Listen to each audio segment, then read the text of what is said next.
এই ভিডিওতে দারুণ একটা ভিডিও দেখতে 3 ক্রমের ম্যাজিক বর্ণ অষ্টম শ্রেণীর অধ্যায়ের আলোকে। তো 3 ক্রমের ম্যাজিক বর্ণ বলতে এখানে সব দিকে 3টা করে ঘর হবে, আমরা এঁকে নিচ্ছি।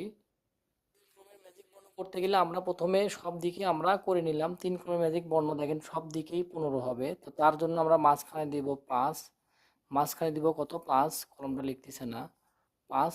এখন পাশেই দিব, দেখেন বোঝার উপায় হলো কোণাতে কোণাতে আমরা জোড় সংখ্যা দিব। এখানে 2, এখানে 4, এখানে 6, এখানে 8, মানে কোণায় আমরা জোড় সংখ্যা দিয়ে ভরাট করে দিব। মাঝখানে 5 নিলাম। এখন দেখেন এদিকে আমার কত হয়ে গেছে, এইদিকে কিন্তু আমার ইজিলি 15 হয়ে গেছে, এইদিকেও 15 হয়ে গেছে। এখন এটার সাথে এটা কত হয় 6, 9 6 হয় 15, 9 6 কত হচ্ছে 15। কলমটা চেঞ্জ করি দাঁড়ান। তো এখানে যদি 9 নিই, এখানে যদি 9 নিই 9 6, এখানে 9 6 15, আবার এখানে আছে 5, এইদিকে যদি নিই 14 আর একে 15, এইদিকে কিন্তু দেখেন 15 মিলে গেছে। তো এখানে খেয়াল করেন, এখানে 2 আর 6 আছে, তাহলে 6 আর 2 8, এখানে 7 নাই, 8 7 15, এখানে কত হলো 7 5 12, 12 আর কত 12 আর 3 হয় 15। দেখেন ইজিলি মিলে গেছে, সব দিক থেকে মিলে যাবে। মেন কথা হলো মাঝখানে দিবেন 5, আর এই কোণায় জোড় সংখ্যা দিবেন 2 4 6, কিন্তু এখানে দিবেন না 2 4 6 8।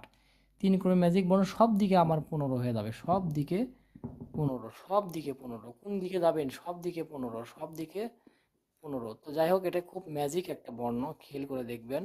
সব দিকে আর 15 হলো, 3 ক্রমের ম্যাজিক বর্ণ। মাঝখানের সূত্রটা মনে রাখবেন, তাহলেই পারবেন।